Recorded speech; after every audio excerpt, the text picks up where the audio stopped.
भगवान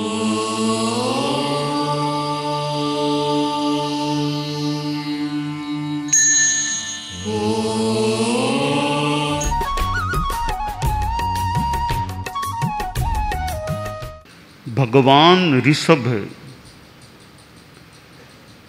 वर्तमान अवसर्पिणी के 24 तीर्थंकरों में से आदि तीर्थंकर थे, प्रथम तीर्थंकर थे। उनकी स्तुति में भक्तामर स्तोत्र आचार्य मानतुंग द्वारा रचा गया और कितने कितने लोग भक्तामर को कंठस्थ करते हैं, कंठस्थ रखते हैं, उसका पाठ भी करते हैं। तो ये भक्तामर आदिनाथ भगवान ऋषभ की स्तुति का छोटा सा ग्रंथ है। उसको आम भाषा में भक्तामर कहा जाता है। भक्तामर तो इसलिए माने कि ग्रंथ का प्रथम शब्द भक्तामर, भक्तामर प्रणत मौली मणि प्रभानाथ, प्रथम शब्द भक्तामर है। उस प्रथम शब्द के आधार पर भक्तामर नाम प्रचलित हो गया है। जैसे उक्कित्तणम लोगस्य का पाठ है, मूल तो उक्कित्तणम वैसे नाम है, पर पहला शब्द लोगस्य है। लोगस्य उज्जोय गरे, तो उसका नाम आम भाषा में जो प्रचलित है वह है लोगस। उक्कित्तणम तो कम जानते होंगे, लोगस से ज्यादा लोग समझ सकते हैं। तो भगवान ऋषभ जिन्होंने गार्हस्थ जीवन भी अच्छे ढंग का जिया, यानी एक सामाजिक लौकिक दृष्टि से भी उन्होंने कल्याण का काम किया, आम जनता को मानो प्रशिक्षण दिया, कैसे जीना, कैसे खाना, आदि आदि बातों का भी ज्ञान दिया। चूंकि वे गृहस्थ थे, राजा भी बन गए थे, तो राजा का तो कर्तव्य है जनता की भलाई करना। तो उन्होंने गार्हस्थ काल में जनता की लौकिक भलाई का भी काम किया। प्रश्न हो सकता है कि वे तो इतने ज्ञानी पुरुष थे, ये सांसारिक काम, खेती बाड़ी, असी मसी आदि इन चीजों में वो क्यों पड़े, क्यों सावध्य कामों में पड़े। एक श्लोक में इस बात का समाधान दिया गया है कि क्यों किया उन्होंने यह काम।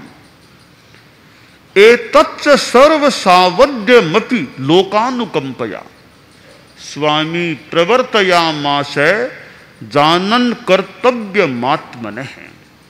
कि सावध्य काम तो हैं, पर उन्होंने जान भी लिया कि सावध्य काम है, पर सोचा कि अभी मैं राजा हूं, गृहस्थ हूं, तो मुझे गृहस्थ धर्म का भी निर्वाह करना है। मैं नहीं बताऊंगा लोगों को तो और कौन बताएगा। तो मेरा कर्तव्य है कि मैं जनता को यह सामान्य जीवन जीने की बात भी बताऊं, कैसे पकाना, कैसे शस्त्र का प्रयोग, कैसे खेती आदि चीजों को बताऊं, ताकि लोग फिर अपना गार्हस्थ जीवन अच्छा जी सके। उन्होंने वह काम भी किया। बाद में वे साधु बन गए, तो फिर इन चीजों को छोड़ दिया, साधु बन गए। फिर साधु बने और साधना की, और फिर वे तीर्थंकर बन गए, प्रभु बन गए। उनके संसार पक्षीय परिवार भी था, पुत्र भी थे। और एक बार भगवान ऋषभ के पास उनके 98 बेटे, 98 पुत्र आए। भरत, बाहुबली, 98 और पुत्र, 98 पुत्र आए। संसार पक्षीय पिताजी थे, यो तीर्थंकर प्रभु थे। आए, आने का उद्देश्य क्या, लौकिक उद्देश्य। क्यों आए हो? कि पिताश्री, हमारे भाई साहब भरत, उन्होंने हमारे साथ अन्याय किया है। हम 98 भाइयों के राज्य उन्होंने छीन लिए हैं, तो हमारी आपसे शिकायत है कि आप वापिस हमारे राज्य हमको दिलाइए। भगवान ऋषभ संसार में होते तो फिर भी भगत को बुला के कहते भैया ठीक काम, मान लो कुछ बात कर लेते। जब वे सांसारिक भूमिका में थे तब तो ऐसे काम भी करते थे, गृहस्थों के काम। अब तो साधु बन गए हैं तो उनका क्षेत्र बदल गया, भूमिका बदल गई।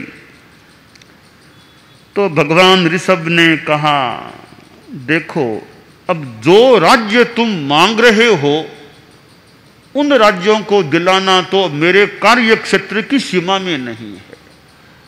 अब मैं वो सावध्य बातें नहीं कर सकता, परंतु मैं तुम्हें कोई राज्य दे सकता हूं, और मैं ऐसा राज्य तुम्हें दे सकता हूं, उन राज्यों को तो तुम्हारी भाषा में भरत ने छीन लिया। मैं जो तुमको राज्य दूंगा, कोई भरत क्या कोई भी ताकत वो राज्य तुमसे छीन नहीं सकती। ऐसा राज्य मैं तुमको दे सकता हूं। पुत्र उत्कर्ण हुए, अच्छा ऐसा फिर कौन सा राज्य पिताजी के पास और है अब तक तो हमको दे देंगे वो? इसका मतलब है अभी भी पिताजी के पास और भी राज्य है कोई, वो हमको दे देंगे। कहा पिताश्री बहुत अच्छी बात है, वो कौन सा राज्य है आप हमको दे सकते हैं? भगवान ऋषभ ने आध्यात्मिक राज्य देने का वचन दिया कि मैं आध्यात्मिक राज्य तुमको दे सकता हूं, और ऐसा राज्य है वो कोई तुमसे छीन नहीं सकता। और वह राज्य क्या? संबुद्ध है किन्न बुद्ध है, संबोहि खलु पिच्च दुल्लहा, नो हु वनमंति राइयो, नो सुलभम पुनराविजीवियम। कि देखो वह राज्य है संबोधि का। तुम संबोधि को प्राप्त करो, संबुद्ध बनो। तुम क्यों नहीं बुद्ध हो रहे हो, बोधि को प्राप्त कर रहे हो? जानो कि संबोधि दुर्लभ है, आगे भी फिर दुर्लभ है संबोधि। यहां तो मनुष्य जीवन है तो संबोधि फिर भी सुलभ है, आगे फिर दुर्लभ हो जाएगी। और देखो जो रात्रियां बीत रही हैं वे लौटेगी नहीं। जो समय चला गया वह चला गया, बह गया सो बह गया, रह गया सो रह गया, और कह गया सो कह गया। समय बह जाएगा, वापिस नहीं आएगा। और जो जिसने कहा है वो कही हुई वाणी, अच्छी वाणी का अपना महत्व है। ऐसे ही कोई रह जाएगा, कही वाणी का लाभ नहीं उठाएगा, रह गया सो रह गया, कह गया सो कह गया, और बह गया सो बह गया। तो समय बीत रहा है, रात्रियां वापिस नहीं आएगी। और यह जो मनुष्य जीवन है वह भी दुर्लभ है। तो यह दुर्लभ मनुष्य जीवन अभी तुम्हें प्राप्त है, इसका तुम लाभ उठाओ। और लाभ यह उठाओ, संबोधि को प्राप्त करो, संबुद्ध बनो। और संबोधि का जो राज्य है उससे फिर आगे मोक्ष का भी राज्य मिल सकेगा। और मोक्ष का राज्य मिल जाने के बाद किसी की ताकत नहीं, कोई दुनिया में ताकत नहीं कि मोक्ष में जाने के बाद वहां का जो राज्य मिलेगा उसे कोई तुमसे छीन ले। मैं बात को अपनी शैली में कुछ विस्तार, कुछ व्याख्या दे रहा हूं, आत्मा को रखने का प्रयास करते हुए। 98 पुत्रों को एक ज्ञान मिला कि ऐसा भी राज्य है जिसे दूसरा छीन नहीं सकता, ले नहीं सकता। तो भगवान ऋषभ ने जो एक संबोधि की बात कही, संबुद्धता की एक प्रेरणा अपने संसार पक्षीय पुत्रों को दी, वह प्रेरणा हम सब के लिए है। भगवान ऋषभ के 98 पुत्र थे, हम सब उन्हीं के पुत्र ही, हम उनके बेटे ही हैं। हम धर्म की हम परंपरा में हैं, हम हमारे वो परम पिता है भगवान ऋषभ। तो यह संबोधि की बात केवल 98 बेटों के लिए नहीं, हम सब बेटों के लिए मानो उनकी यह शिक्षा है, प्रेरणा है कि संबोधि को प्राप्त करो। भगवान ऋषभ के बाद 22 तीर्थंकर हुए भगवान पार्श्व तक। तीर्थंकरों में ये बीच के 22 तीर्थंकर जो हैं वो उनके साधु थोड़े से अलग किस्म के होते हैं। भगवान ऋषभ के साधु थोड़े से अलग किस्म के होते हैं और भगवान महावीर के शासन के साधु थोड़े से अलग किस्म के होते हैं। भगवान ऋषभ के साधु थोड़े रिजु जड़, रिजु भले सरल है और थोड़े से कम समझ वाले, कम इतनी प्रतिभा वाले, कुछ जड़ टाइप के होते हैं। और भगवान महावीर के शासन के साधु हैं वो वक्र जड़, वो ज्यादा कुछ होशियार ज्यादा होते हैं थोड़े, यानी ज्यादा वो तर्क आदि करने वाले। तो वे तो रिज्जु हैं भगवान ऋषभ के साधु, महावीर भगवान के साधु कुछ वक्र होते हैं, वक्रता रखने वाले, थोड़ी सी कुटिलता मान ले या कुछ तार्किकता अन्य रूप की मान ले, इस रूप के होते हैं। बीच के जो 22 तीर्थंकर हैं उनके साधु बहुत ही अच्छे, बहुत प्राज्ञ, ऋजु प्राज्ञ होते हैं, बहुत समीचीन तरीके से समझने वाले, चर्या पालने वाले होते हैं।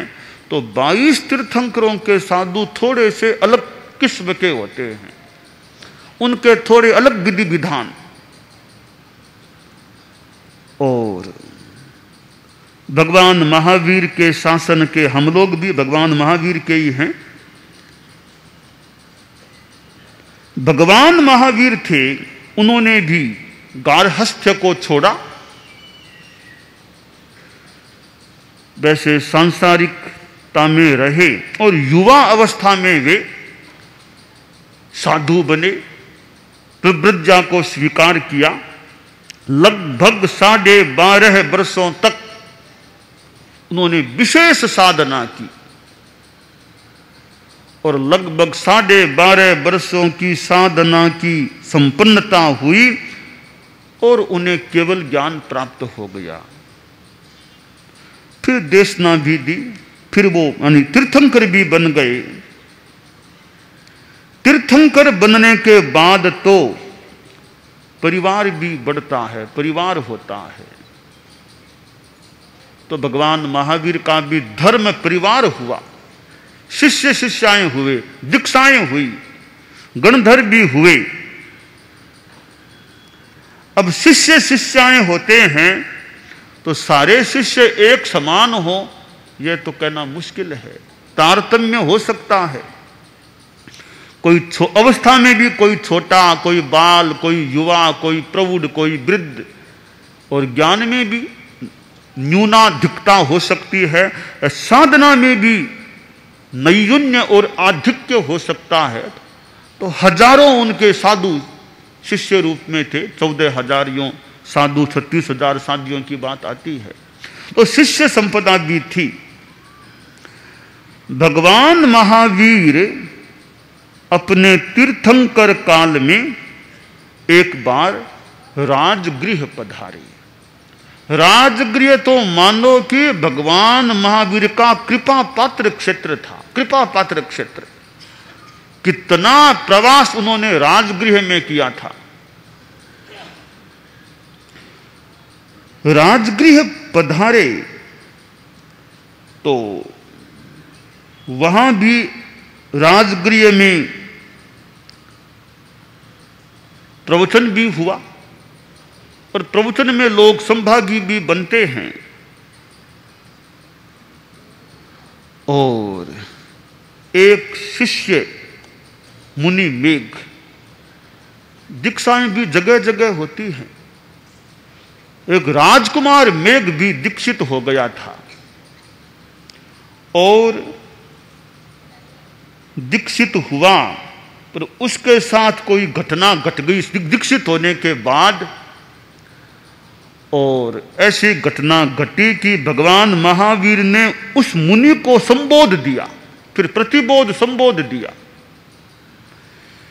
मेरे हाथ में एक यह ग्रंथ है, इसका नाम है संबोधि, भगवान महावीर का चित्र भी है, और आचार्य श्री महाप्रज्ञ जी की यह रचना है, कृति है। संस्कृत भाषा की यह रचना है, संस्कृत के श्लोकों की यह रचना है, और इसमें 16 अध्याय हैं। इस संबोधि ग्रंथ को मैंने बेंगलोर चतुर्मास में अपने प्रवचन का आधार बनाने का सामान्यतया रूप में निर्णय किया है, और आज यह चतुर्मास का यूं पहला दिन है, तो मैंने संबोधि ग्रंथ को हाथ में लिया है, और मेरी भावना है यथासंभव मैं संबोधि के श्लोकों को अपने प्रवचन का आधार बनाकर कुछ बताने का इस चतुर्मास में प्रयास करूं।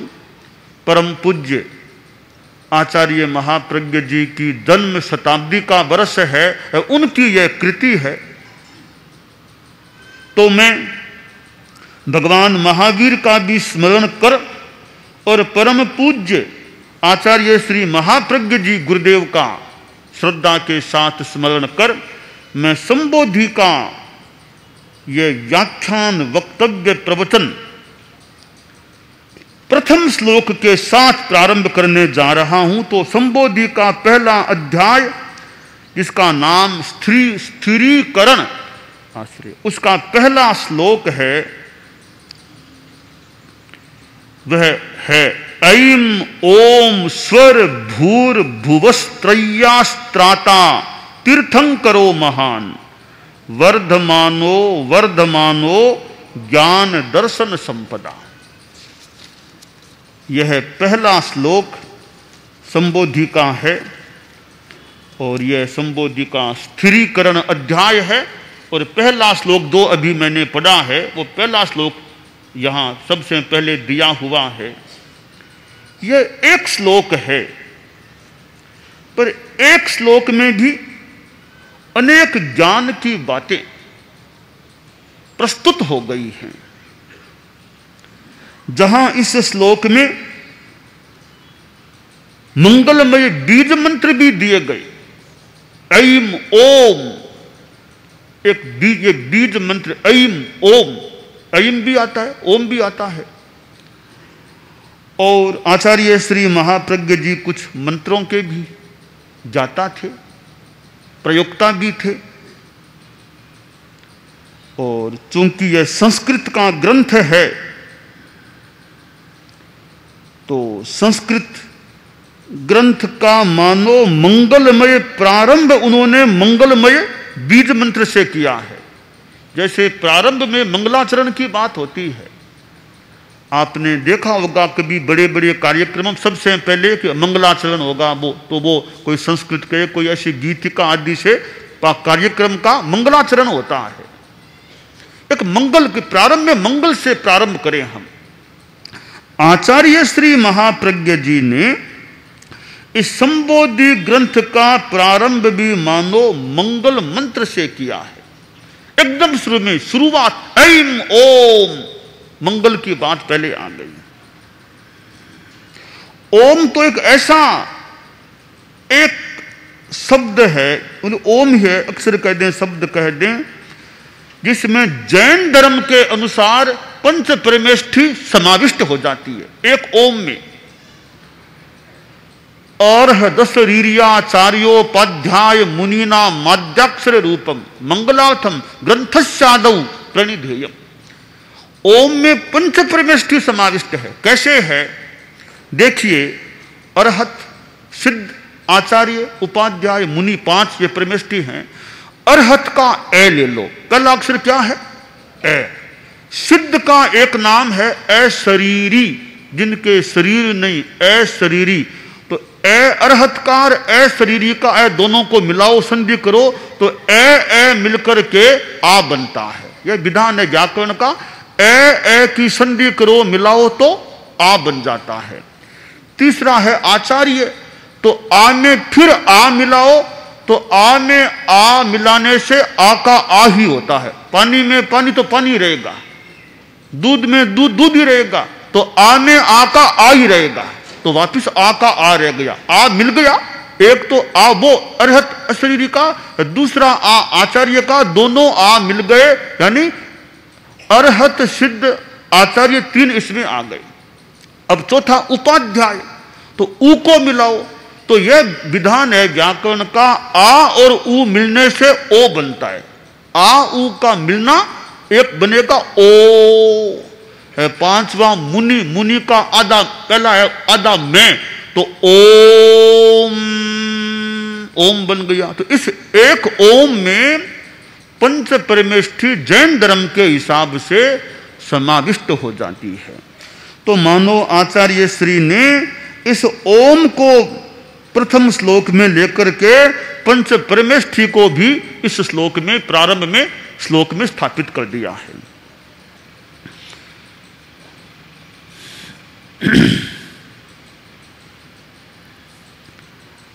आचार्य श्री महाप्रज्ञ जी कह रहे हैं, कहा है कि राजगृह में भगवान महावीर पधारे। तो भगवान महावीर कौन थे, वो कैसे थे? भगवान महावीर का वर्णन किया है श्लोक के माध्यम से।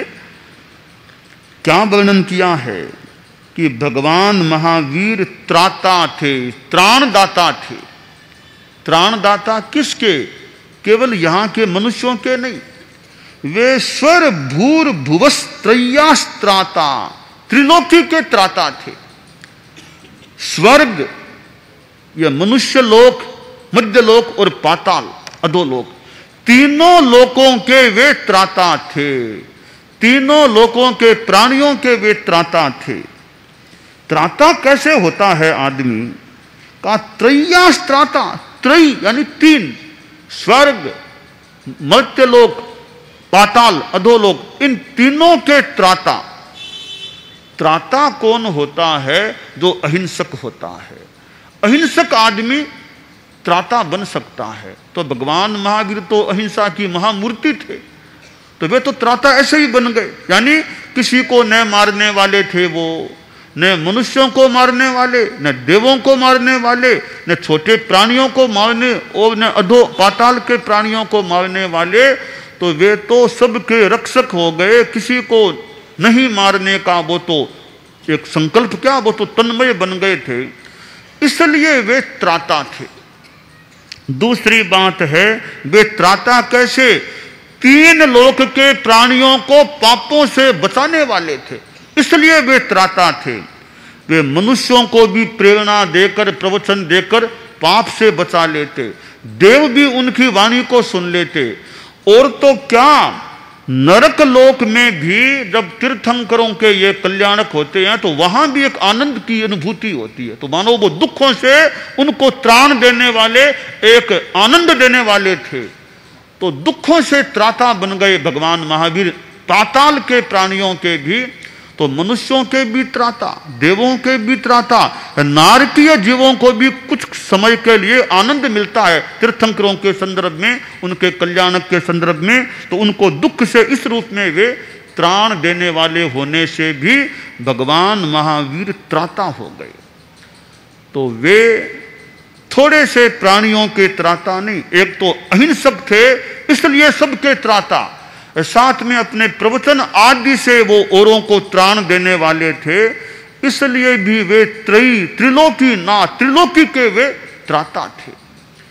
तो भगवान महावीर जो स्वर्ग, मर्त्य, पाताल तीनों लोकों के त्राता थे और वे तीर्थंकर थे, तीर्थ की स्थापना करने वाले थे। साधु, साध्वी, श्रावक, श्राविका, इस चतुर्विध तीर्थ की स्थापना करने वाले थे। और तीर्थंकर यानी वो प्रवचनकार भी थे, प्रवचन करने वाले भी थे। सबसे अधिकृत प्रवचनकार कोई प्रवक्ता, केवल ज्ञानी भी अधिकृत है वैसे तो, वे तो प्रवचन करें न करें, तीर्थंकर प्रवचनकार होते हैं, एकदम प्रामाणिक अधिकृत प्रवक्ता धर्म के, अध्यात्म के तीर्थंकर होते हैं। उनसे बड़ा कोई प्रवक्ता मिलना मुश्किल क्या, असंभव सा लगता है। तीर्थंकर से बड़ा कोई अध्यात्म का प्रवक्ता मिलना मुश्किल कह दूं मैं, और कोई मिलना मुश्किल। इतने वो अधिकृत प्रवक्ता अध्यात्म के, धर्म के होते हैं। तो वे तीर्थंकर थे, चतुर्विध तीर्थ की स्थापना करने वाले भी थे। और दूसरी बात, वे प्रवचनकार, अधिकृत प्रवचनकार थे। आगे शब्द दिया है श्लोक के दूसरे चरण के अंत में, महान। वे महान थे। महान आदमी कैसे होता है? जो राग द्वेष रखने वाला, राग द्वेष में निमग्न है, विकारों में, कषायों से संतप्त है, वो इतना महान नहीं हो सकता। वे वीतराग थे, न राग न द्वेष, एकदम निष्पक्ष, कहीं न प्रियता न अप्रियता थी। तो वे तो ऐसे ही वीतराग होने से भी महान थे। तो वो सामान्य महान नहीं थे, वो तो और महान कोई विशेष महान पुरुष थे। तो वे भगवान महावीर एक महान व्यक्ति थे, महान थे। श्लोक के तीसरे चरण में कहा वर्धमानो वर्धमानो, वे वर्धमान, उनका नाम था वर्धमान। भगवान महावीर का जन्म के बाद का नाम वैसे वर्धमान था। तो वर्धमान थे, ज्ञान दर्शन संपदा। तो वे नाम से ही वर्धमान नहीं थे, काम से भी वर्धमान थे, ज्ञान दर्शन से वे वृद्धिंगत होने वाले थे। उनमें ज्ञान वर्धमान हुआ, उनका दर्शन वर्धमान हुआ। ज्ञान दर्शन वर्धमान कैसे हुआ कि जन्मे थे तब मान लें मति श्रुत अवधि ज्ञान थे, दीक्षा ली तब मने प्रियो ज्ञान और वर्धमान, बाद में केवल ज्ञानी हो गए तो और वर्धमान हो गए। ये ज्ञान से भी वर्धमान रहे थे और उनका नाम भी वर्धमान था।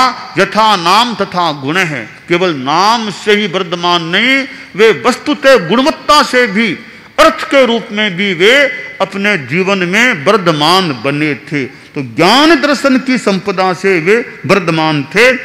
ऐसे भगवान महावीर वर्धमान राजगृह में पधारे। यह प्रथम श्लोक संबोधि का है, मैंने उसकी थोड़ी व्याख्या की है। आगे से आगे यह श्लोकों का क्रम यथासंभव चलता रह सकेगा।